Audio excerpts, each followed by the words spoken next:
Friday to you, and I'm glad that we're here. We're continuing our conversation from yesterday. Yesterday we talked how mindset matters, and we're extracting a very specific kind of mindset, a very specific subject around mindset tonight. And so I'm going to wait a few minutes and let you guys hop on and get cozy, and I'm also going to hook us up to Instagram.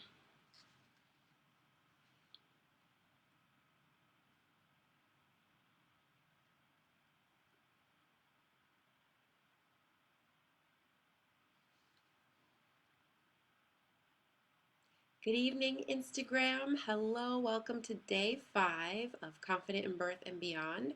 I'm Melissa Carrick, your host, coming to you from Buffalo, New York, and going live in my Facebook community, Empowered Pregnancy and Birth. Tonight, we're continuing our conversation around mindset, and it's going to be a very specific subject around mindset. And it does apply to birth for sure, but it definitely also applies to all other areas of our life. Hi, Lisa. Thanks for joining. And so, as usual, we're double streaming, so my attention will be down on Facebook. Hi, Alyssa. How are you? I missed you last night. As you're joining us, say hello. Let me know that you're here. Let me know how you're doing, how you're feeling, what your thoughts are. And we're going to hop right in. So grab your workbook from the files tab that we printed out. And so yesterday we talked about mindset, and today we're continuing to talk about mindset.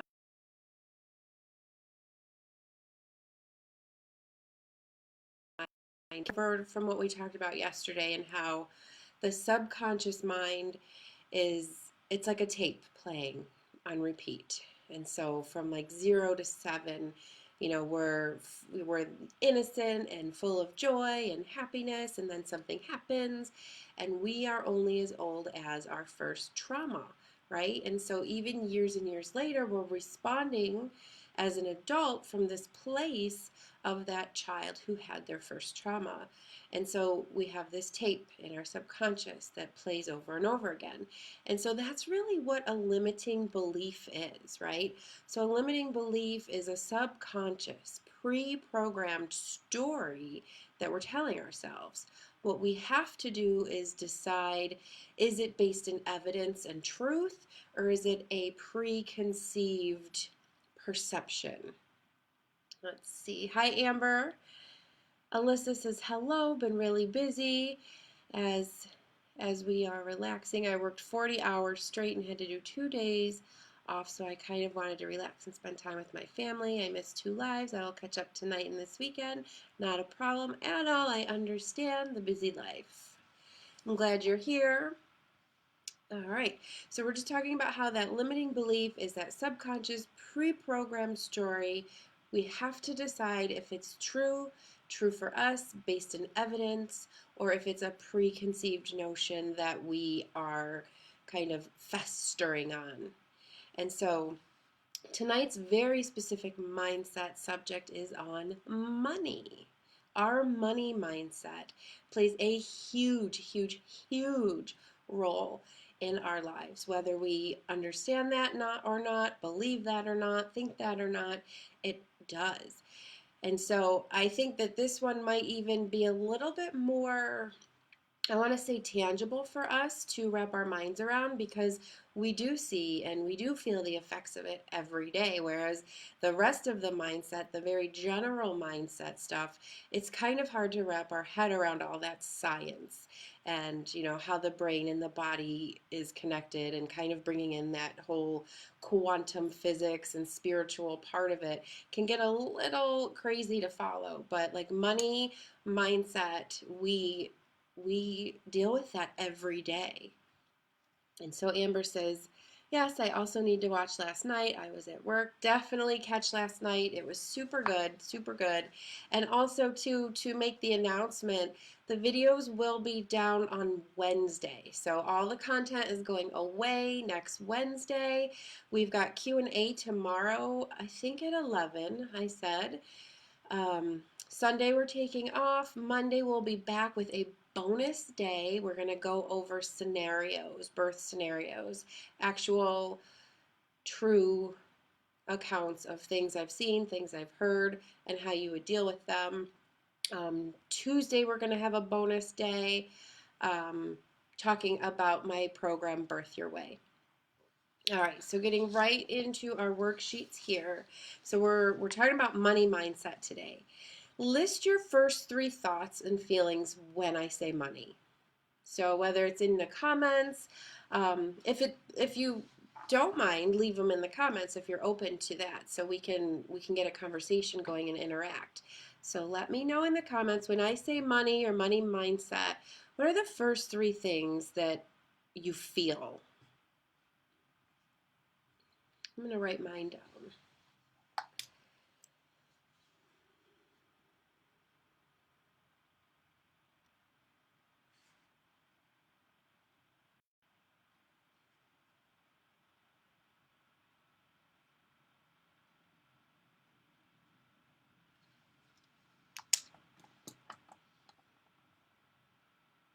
All right. Okay, on Instagram, Lisa's saying the first thing is, oh man. Amber is saying stressed, poor, and need more. And I'll share mine in the comments as well.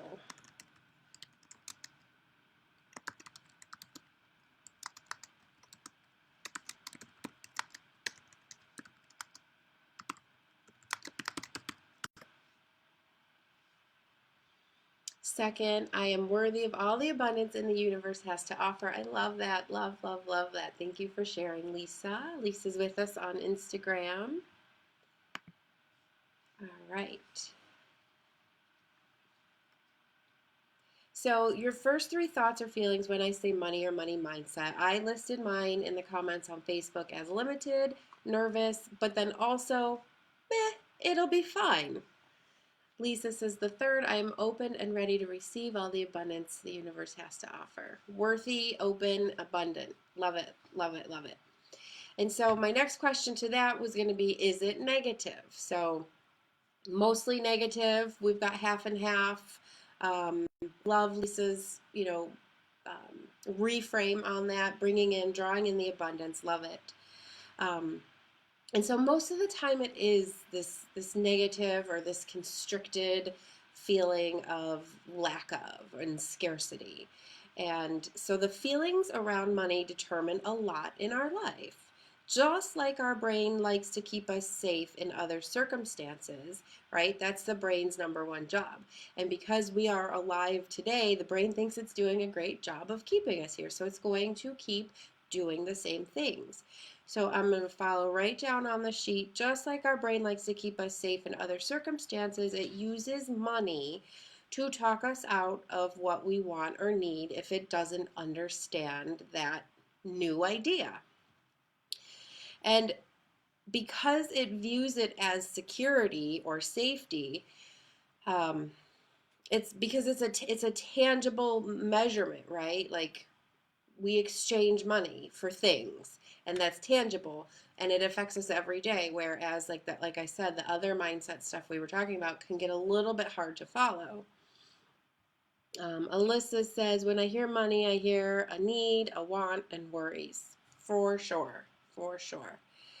And so kind of what I'm going to compare that to as we follow along on the sheet, as a calorie is a unit of energy to measure food, money is also a unit of energy to measure value. And so if we can think of money as energy instead of this tangible unit that determines our security, we think of it as energy and how energy is all around us. Energy is abundant. Even when we lose energy, we know we will get some back. There will always be more coming in, right? And so just like the calorie is to food, money is a unit of energy that represents a value of something. Starting to flip that script of, what is this worth to me? Our brain thinks of money as security, and it's our brain's job to keep us safe. And what we do is say thank you and move on. And so we talked about this yesterday in the general mindset discussion of how our brain is like that 5-year-old, right? That experienced their first trauma. And so from here on out, its main job is to keep us safe. And you can't reason with a 5-year-old, right? They don't understand reason. It's going to fuel their fire if they're having a fit. And so you can't reason with a 5-year-old. So you have to negotiate with a 5-year-old. And so that's why that blank is say thank you and move on. So we're negotiating with that brain. We're saying thank you for trying to keep me safe. We'll come back, we'll revisit your idea of whatever it is that your thinking brain's trying to convince you of. But we're going to try this thing first. I see value in this thing. This thing is going to help move us in the right direction, whatever it is. So we're negotiating with that brain that's trying to keep us safe. Say thank you for your idea and move on.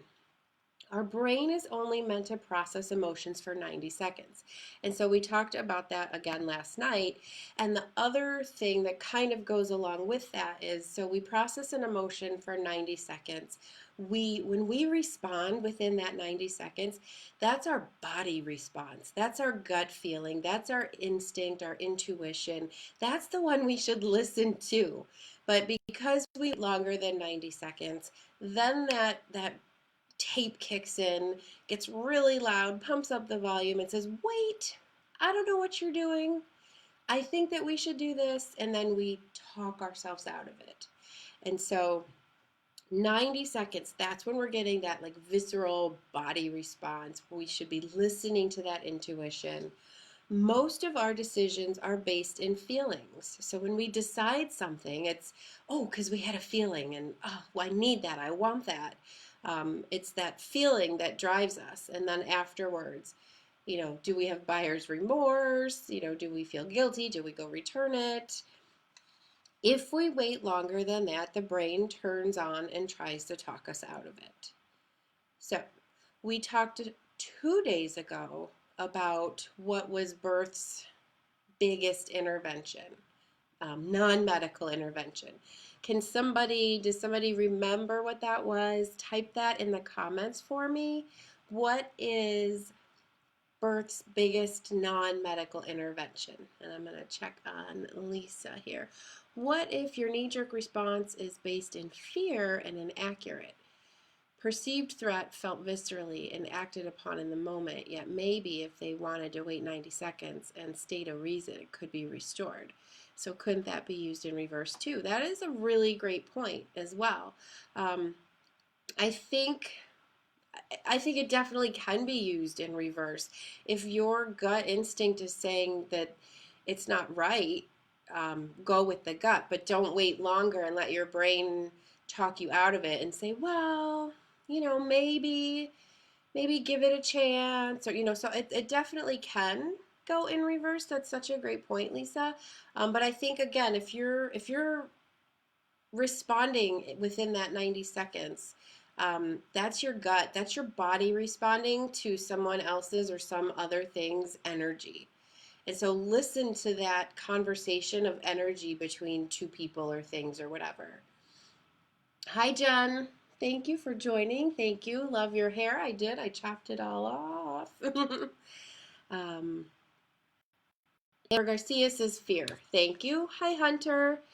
So fear is the #1 non-medical intervention in birth, and we're going to come right back to our worksheet. If we live in fear of money, we use terms like expensive, cost, spend, need, can't, shouldn't, debt, loss, and scarcity. And so I'll repeat those words again. Just sit in that feeling, right? How does your body process? When we live in fear of money, we use terms like it's expensive, costs, spend, need, can't, shouldn't, debt, loss, and scarcity. So all those words are very contracting, and shrinking us down and lowering our energy, lowering our vibe when we are framing money in those terms. And so here's an example of how even when we think of debt in a good way, how it's still lowering our vibe. And so an example of that would be, I need to make money to pay off debt. That sounds like an honorable goal, right? We want to make money to pay off debt. That's great. That's a good goal to have, but we're still we're still feeding those low vibe words into our subconscious, right? I need to pay off debt. So all low vibe words. What if we just said, like I'm going to kind of see if I could scroll back to what some of Lisa's things were. I am open and ready to receive all the abundance of the universe. I am worthy of all the abundance in the universe. So instead of saying I need to make money to pay off debt, like that's just this exchange of a money for a thing. Need to make money in to pay off debt. What if we just said I am making more money, or I am worthy, I am open, I am ready to receive abundance. Just leave the debt part out of it and say, I am coming into more money. And so we raise our vibration instead of feeling contracted and shrunk down and, nervous. We feel more expansive when we say, I am open to receive abundance. So reframing our words like that, even if we think of it in a positive way, paying off debt is positive. Our attention, our energy, right? We talked about our energy yesterday being like a satellite signal. So we are broadcasting that energy wave, that energy frequency out there. We don't want that frequency to be on a low debt frequency. We want it to be on a high, expansive, abundant frequency. Amber, sounds like my conversations all the time. Which side of it? Which side of it? Needing to pay off debt, or open to abundance and making more money? And it's just sort of like, my husband and I were entering this year with a lot on our plate. We're planning a surprise party for my dad. We're taking a vacation. And then at the end of November, we were told that we need a roof. And so like all these things, and we had to flip or stop playing that tape in our head that says we can't do all this. We can't do all this. We have to scale back. We have to cut something somewhere. And instead of saying I can't, we said, how can I? How can I bring in more wealth, bring in more abundance, and do all the things?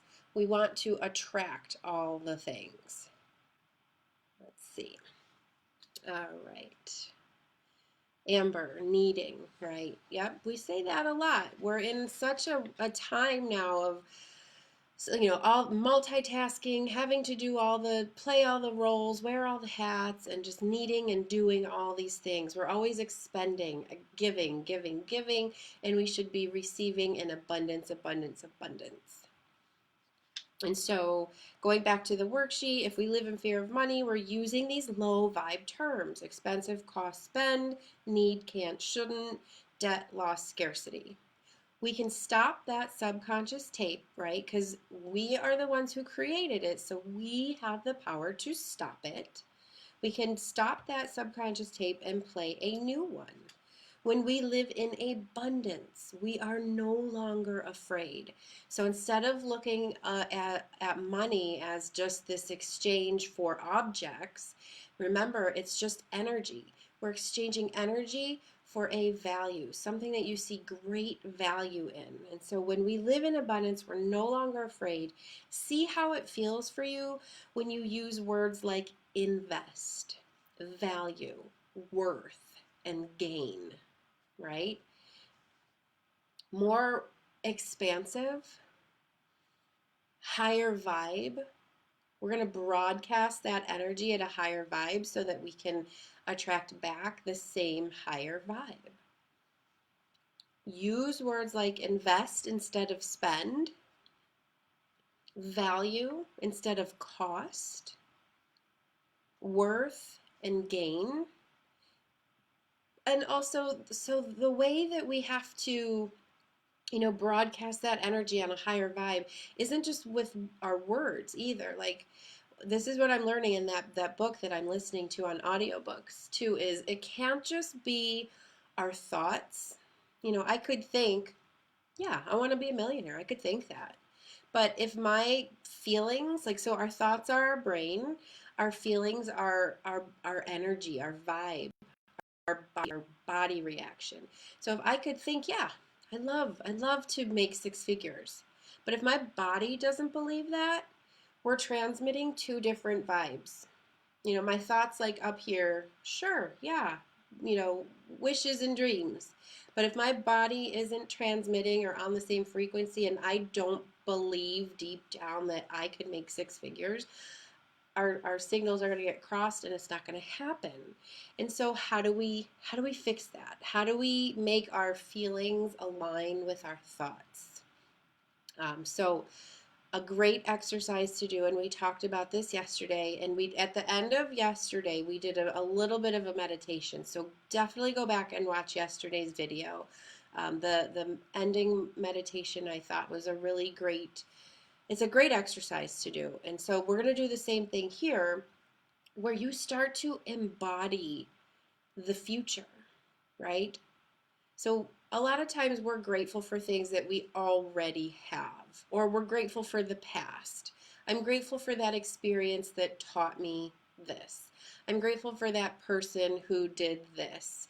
I'm grateful for whatever it is in my past, or I'm grateful for whatever it is I have now. How often are we grateful for something that we don't have yet, or that we are hoping to get or want? So let me know if you practice that gratitude reflection at all. Do you ever reflect on the future and are grateful for that in the present? Do you ever do that?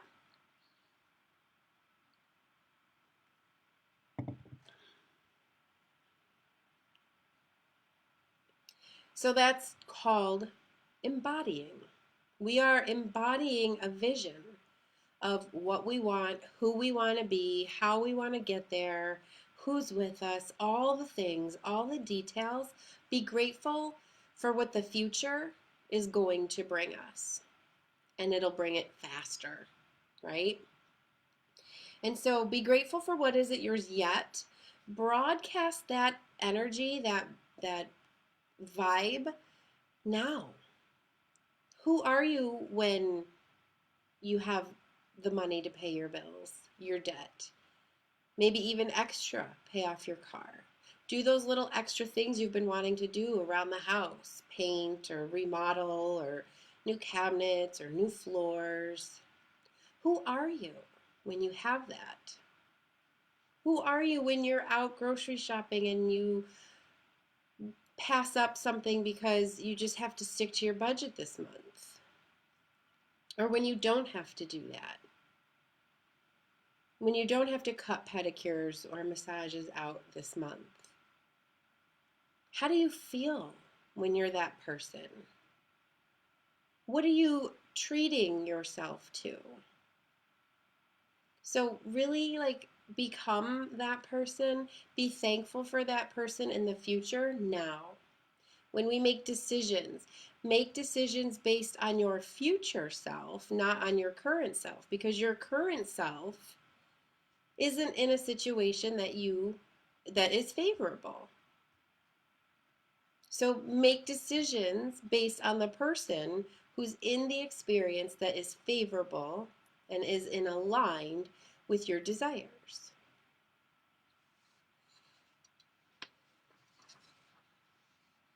All right. Amber, I have, but I tend not to keep going. Is that with you're talking about with a gratitude practice? Because I'll tell you what, I'm the same way. I don't, well, I'm not gonna, so let me back up. I was about to say I don't like journaling, but that's my old subconscious tape playing that was wanting to say that, and I caught myself.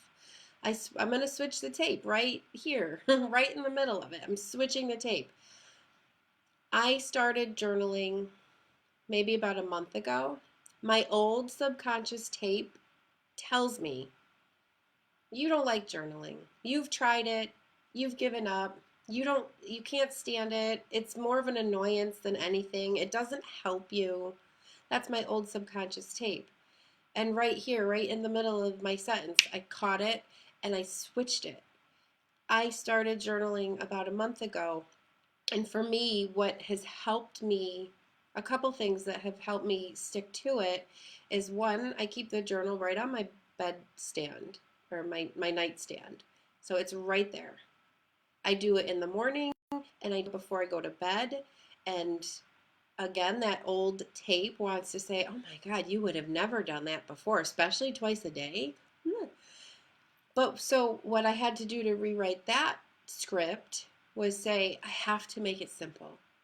I have to make it quick and direct and simple, or else my old tape, my old conversation is going to tell me, just quit, just give up on it. So I keep it really simple. In the morning, I write down 3 things that I'm grateful for. And then in the evening, I complete 3 sentences. And they are, I release, I acknowledge, and I replace. So before I go to bed at night, I want to release any low vibe or negative feelings, thoughts, words, whatever. I release them. And then I acknowledge. So I acknowledge something within me or maybe something about those feelings. I acknowledge that those feelings aren't my truth. And then I replace. I replace, fear with faith. I replace lack of with abundance. So I release, I acknowledge, I replace. And then when I wake up, 3 things real quick that I'm grateful for. Keep it simple, keep it on my nightstand, and it has really, really helped. Amber, I'm more positive and motivated when I'm that person, but then I tend to think I have money and use my credit card too much. Yes, with the gratitude. I miss writing and reading. That helps. Also, watching The Secret. Yes, I need to remember to write and read all things positive. The Secret is so amazing, and that is one of the things that started me. Well, I don't know if I want to say started. I started reading books like this in my early 20s, so like 20, 21. So, oh God, 18 years ago.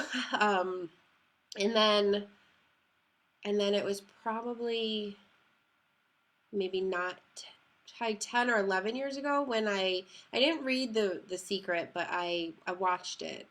And then so one of the contributors to that book is Bob Proctor. I actually met him and he signed a book of his for me, and I saw him speak at a convention, and it was next level mindset stuff. Love it. Love The Secret. Hi, Felicia with us. Hey, I finally made it. That's excellent. Yeah, anything that you missed, go back in the unit tab, and it's all there. Day 1, day 2, day 3, day 4. All the videos and all the worksheet answers and stuff are in the units. So go back and watch the replays. All the content is being taken down on Wednesday. Let's check up here. Let's see the heart. Whoop. Go back down. Lisa in Instagram says the hardest thing for me with journaling is where to start. The journal doesn't talk back to me and give me feedback, so I get stuck.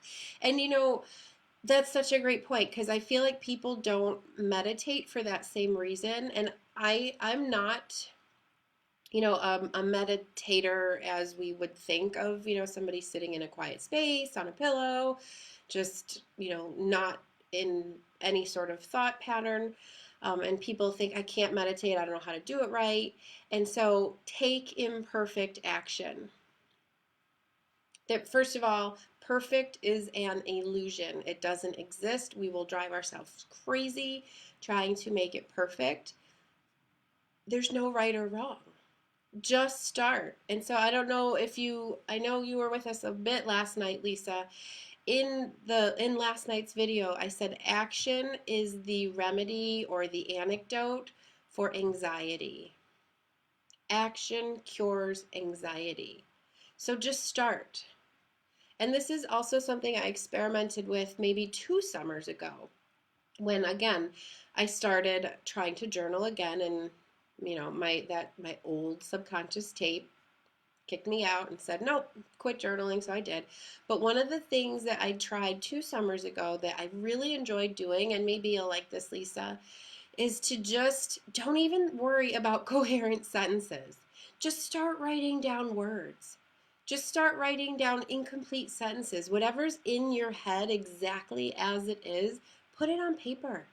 Get it out of here. Make space in here by putting it on paper.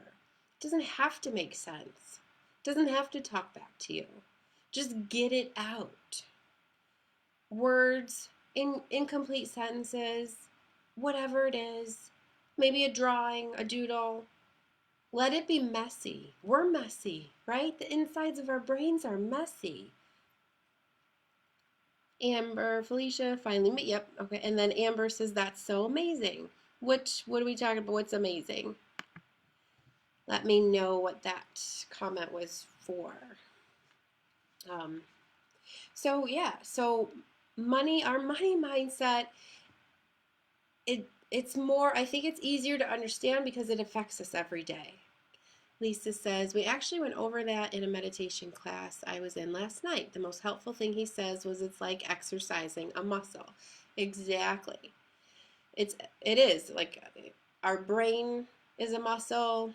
Our willpower is a muscle, really. We've got to work on these things. And we're so hard on ourselves for not being perfect or not getting it the first time or not getting it the second time. But like again, let's go back to that child who hasn't had their trauma yet, who is filled with innocence and joy and happiness, and they're in a dance class. And they do the same thing over and over and over and over again because they're learning a routine. Yet when we have to apply that to ourselves, we're one and done. We didn't get it, I quit. I don't like it, I quit. We have to keep doing these things. We have to keep exercising these muscles. This is how we gain confidence and trust in ourselves, in the process, in the universe or God or whatever spiritual belief that you have, is through repetition and through integrating it and implementing it into your life. And so rewinding back to day 1 and day 2, we talked about the birth plan, the what is it that you want? We talked about the how are you going to do that, through what childbirth education? But then that's all good and well, but knowledge is nothing without action. We can have all the knowledge in the world and just be sitting on it. We have to find a way to implement it into our daily life, to integrate it into our daily practice. When it becomes a daily practice, it becomes a habit and it becomes routine.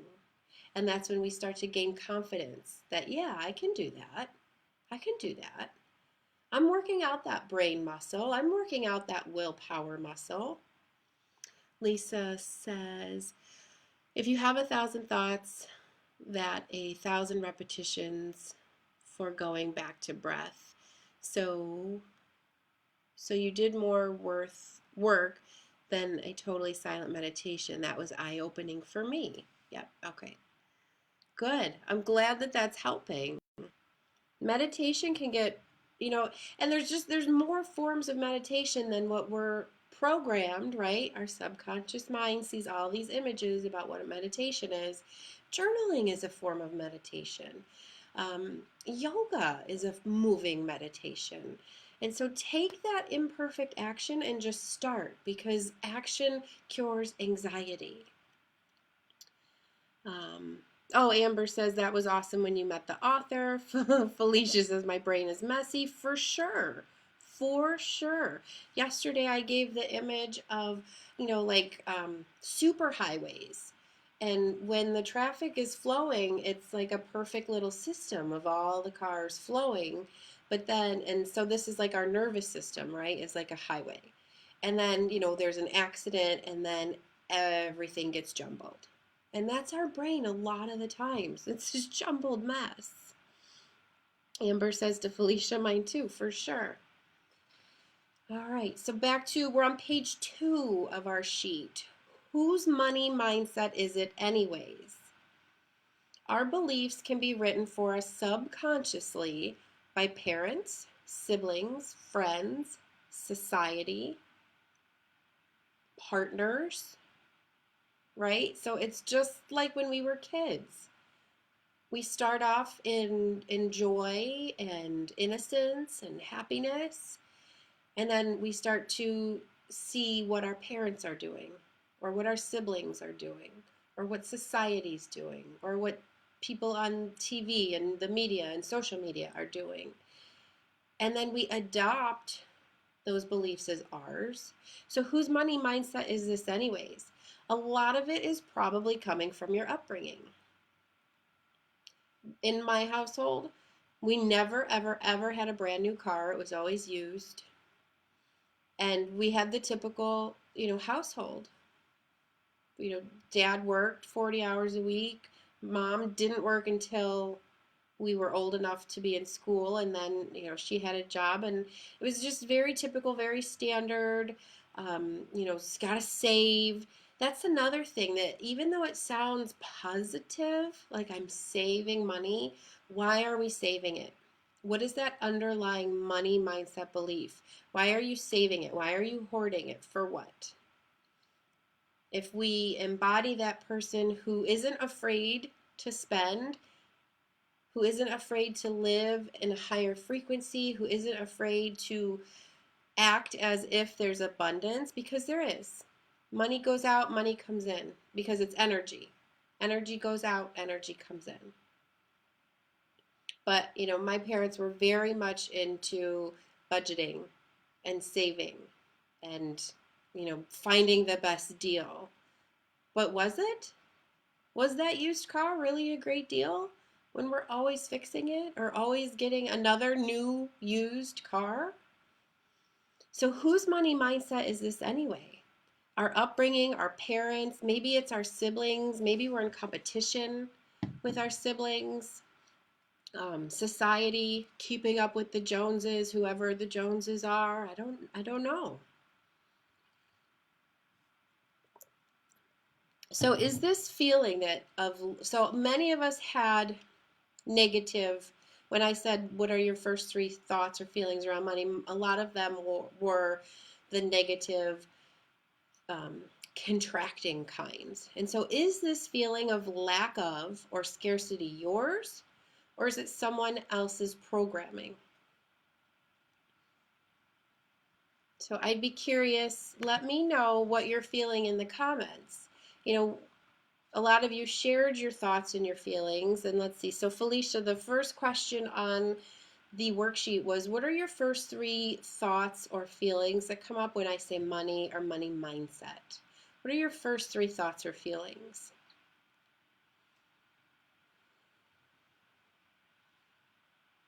And so let me know, what do you think, what is the biggest influence for you? Do you think it was your upbringing? Do you think it's your partner? Society?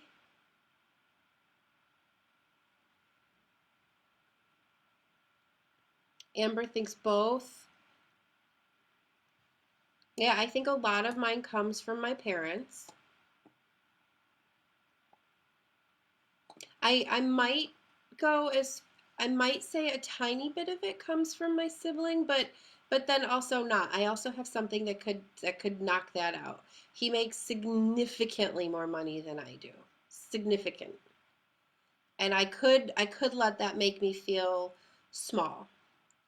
But I also know that I'm happier in what I do. So that can kind of knock that out. But I think a lot of mine comes from upbringing. And so how does this relate to birth? going back to the worksheets, how does this relate to birth?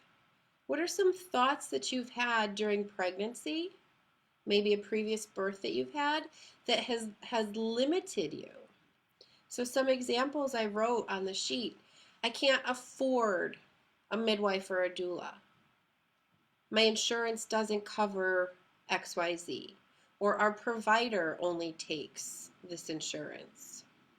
Or there are so many other costs that we have to worry about more or first, other things that take priority. Or it would be irresponsible to spend money on XYZ.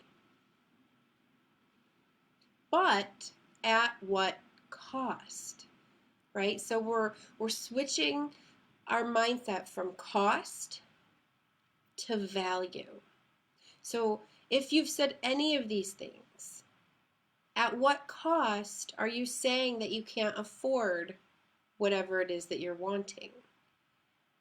Would it really be irresponsible to not hire the provider that you feel comfortable with, or birth at the facility that you feel safest at?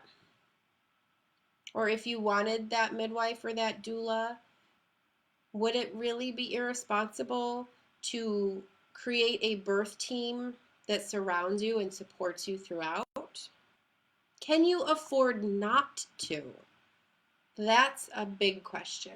Can you afford not to? And I'm going to sidebar off of that after I take a sip.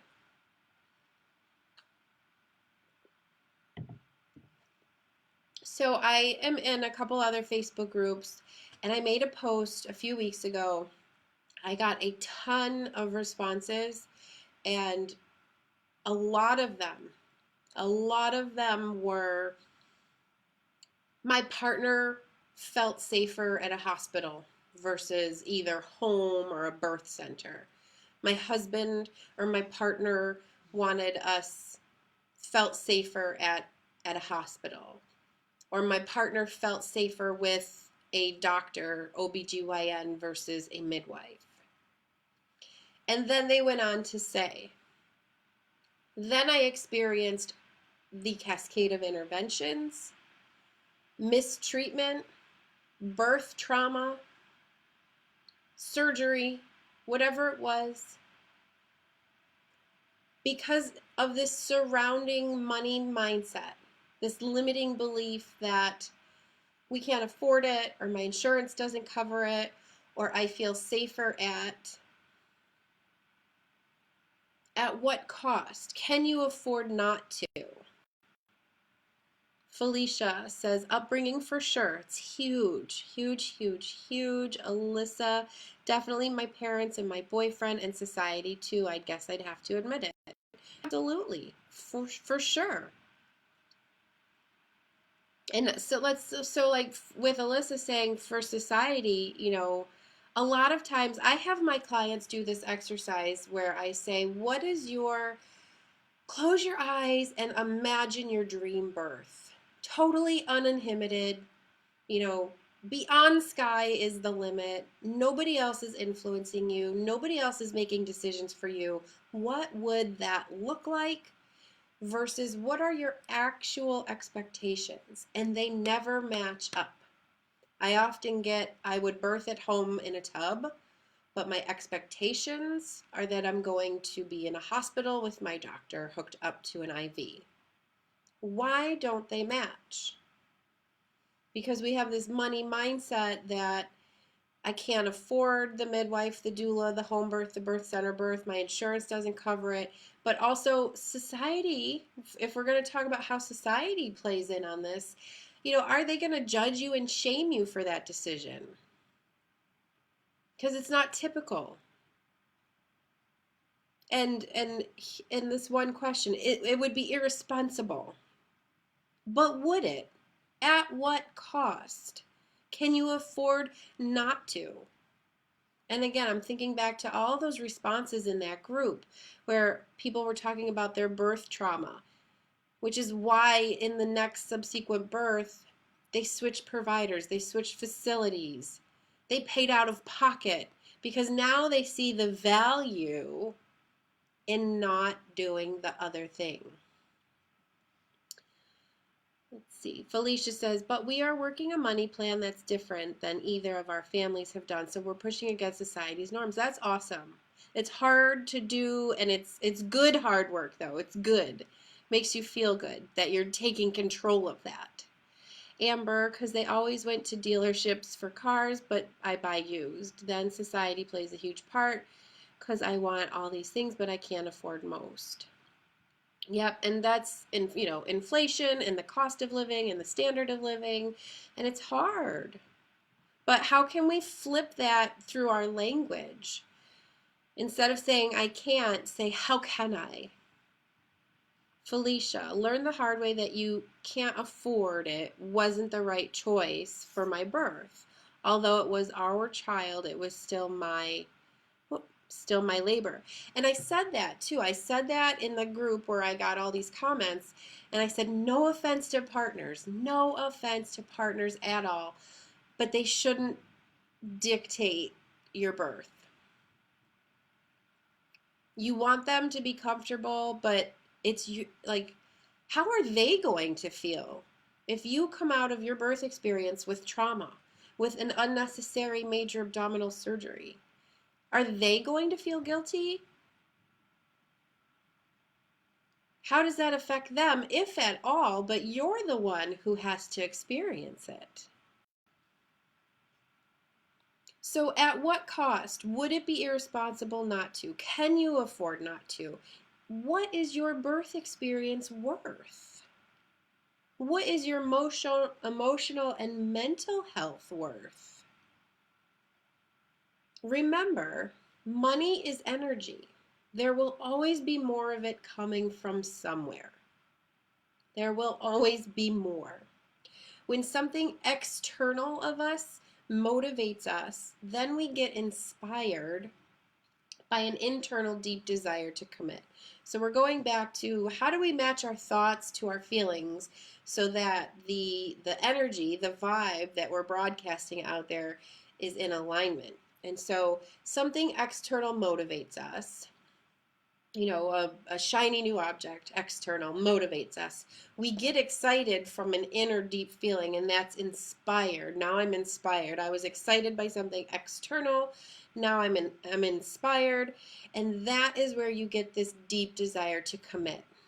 And who was it? Was it Felicia? You're making that change. You're going against society's norms. Something external affected you, you got inspired, and you decided to commit, to make that change, to go against the norm, to invest instead of spend. You saw the value versus the cost. When we take action, we level up, right? Because that's what we learned yesterday was action is the cure for anxiety. When we take action, we level up. We create confidence and we create trust. So take that action, whatever it is for you. I heard a couple of great quotes. I forget where I saw them. But it says, do not feel failure, but be terrified of regret. I'll say that again. Don't fear failure, but be terrified of regret.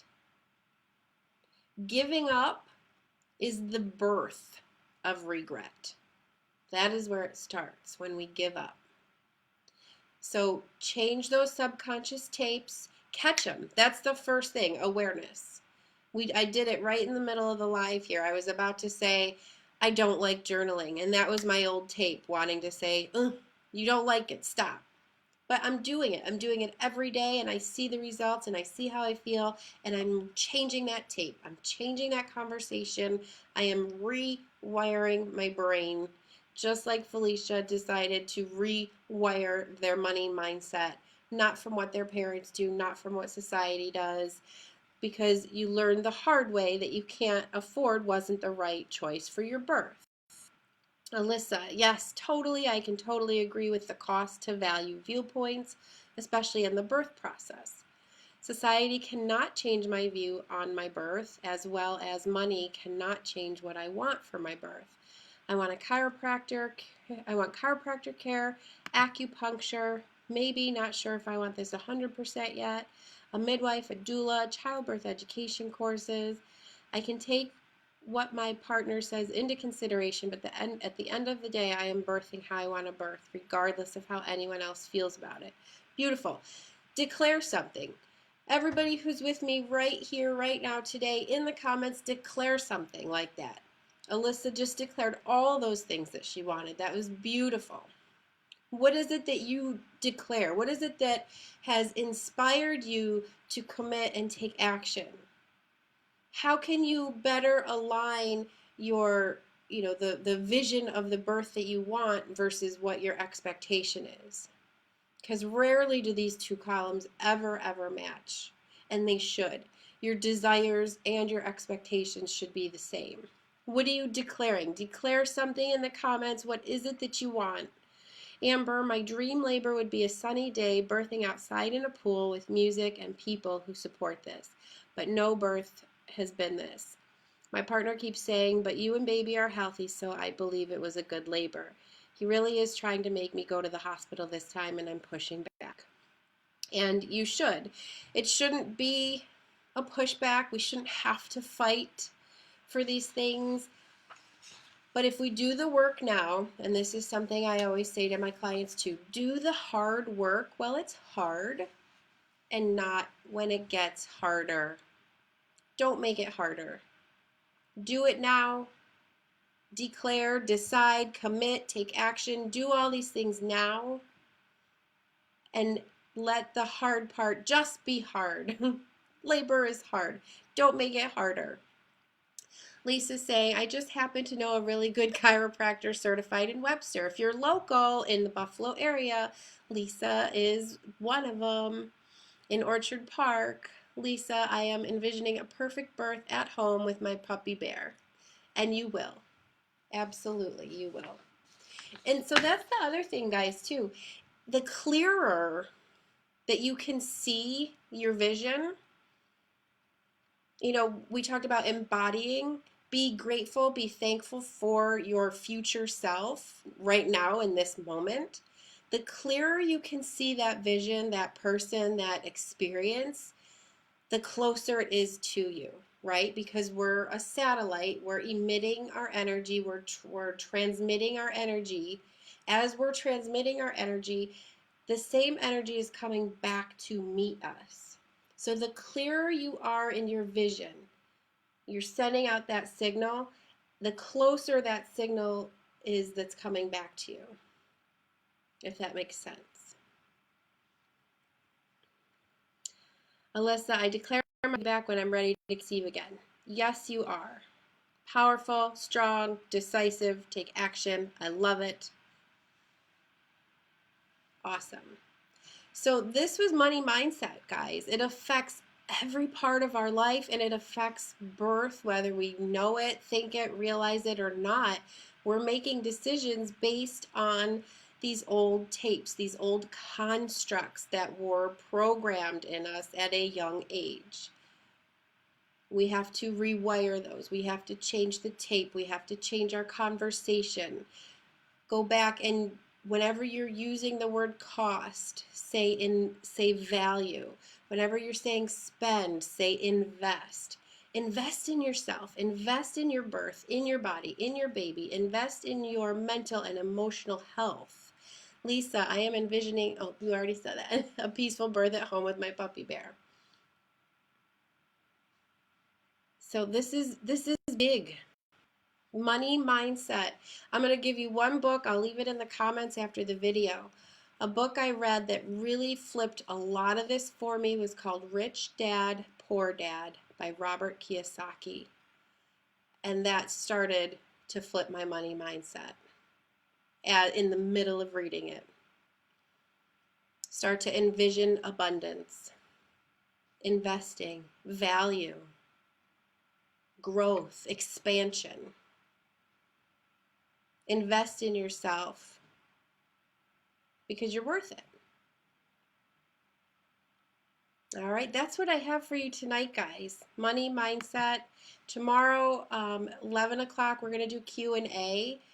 Monday's a bonus day. We're talking birth scenarios and how to deal. And Tuesday's a bonus day. We're talking about my program, Birth Your Way. And so if that is something that you want to invest in, if that is something that inspires you, that gets you motivated, that gets you to take action, action cures anxiety, reach out to me. It's open enrollment right now. And we're going to go over the details on Tuesday.